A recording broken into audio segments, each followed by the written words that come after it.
Hello guys, আসসালামু আলাইকুম। এই দেখেন আমরা চলে আসলাম কামিনী গাছ লাগানোর জন্য। কত সুন্দর বড় লেক, এই দেখেন। এই যে আমার খালাতো ভাই আছে, ওই এক ছোটো ভাই আছে, জানে যে কি সুন্দর লাগাইতেছি। এ রাফি, কি লাগাইতেছো? কামিনী গাছ ভাই, তুমি যে কুমে আনলাম রে। কি হয়েছে? বরিশাল আনলাম, ভালোই আনলাম। তাই তাই তো বরিশাল লিয়াতে কি কামই পেটা ঢাকা শহর আওয়া লাগবে না? সুবরি পেটে তিনি ইনকাম করতাম ধরো 10-15 হাজার টাকা মাসে।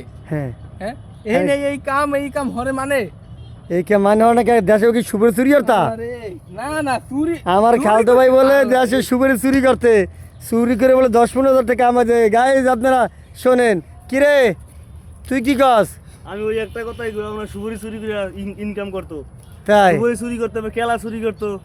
তাই কেলাটা তো হেরোইন নিতে হয়। এই কাম ভাল লাগে না? কত সুন্দর কাম, করো করো করো, চালু করো।